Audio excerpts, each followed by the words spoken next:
ಮಾಡ್ತಾ ಈಗ ರಾಮಣ್ಣ ಸಿಂಧೇವು ಮಾವಪ್ಪ ಸಿಂಧೇವು ಈ ಈ ಈ ಭಾಗಕ್ಕೆ ಉಪಕಾರ ಮಾಡಿದಂಗೆ ನಮಗೆ ನಿಮ್ಗೆ ಭೇಟಿ ಮಾಡಿಸು, ಅನ್ನ ತಯಾರು ಮಾಡೋದು, ನೀರು ಸಜ್ಜು ಮಾಡೋದು, ಈ ಪೆಂಡಲ್ ಹಾಕು, ಇದೆಲ್ಲ ಲೈಟ್ ವ್ಯವಸ್ಥೆ ಮಾಡಿ ನಿಮ್ಮನ್ನ ಕೂಡಿಸಿ ನಿಮ್ಮ ಹೊತ್ತಿ ನಮ್ಮ ಹೊತ್ತಿ ಭೇಟಿ ಮಾಡಿಸಿ ನಮ್ಮ ದೋಸ್ತನ ನಿಮಗೆ ನಿಮ್ಮ ದೋಸ್ತನ ನನಗೆ ಮಾಡಿದ ಎಲ್ಲಿ ಮನೆಗೆ ಹಾದ ಇಷ್ಟು ಮಂದಿ ಸಿಗ್ತತ್ತೇನ ಒಮ್ಮೆಲೆ ಎಷ್ಟು ಬಾದ ಇಷ್ಟು ಮಂದಿ ನನಗೆ ಸಿಗ್ತದೆ.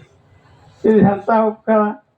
ಎಷ್ಟು ಜೀವಿಗಳನ್ನೆಲ್ಲ ನಮಗೆ ನಿಮ್ಗೆ ಭೇಟಿ ಮಾಡುತ್ತೆ, ನಿಮ್ಮಿಂದ ನಮಗೆ ನಾವು ಹೇಳ್ತು, ನಮಗೆ ತದಷ್ಟು ನಿಮ್ಗೆ ನಾವು ಹೇಳ್ತು. ಆದ್ರೆ ಪರಮಾತ್ಮ ಬಂದ ಕಾಲಕ್ಕೆ ಹೆಂಗಾಗ್ತದೆ, ಭೂಲೋಕನ ಕೈಲಾಸ ಆಕೈತಿ. ಕೈಲಾಸ ಹಾಲ ಕರಿವಿನ ಮಗಳ ಭೂಲೋಕ ಕೈಲಾಸ ಮಾಡಿನ ಮಗಳ. ಮೊನ್ನೆ ನಿಧಿಯೊಳಗೆ 18 ಮಂದಿ ಸಿಕ್ತು. ಆಗ ದೇವಿ ಬಂದರು, ಹೊತ್ತು ನಾನು ವಾಚಿಗೆ ನಡೆದೀನಿ. ಅದ ದಿವಸ ಹೊಸ ಹೊತ್ತು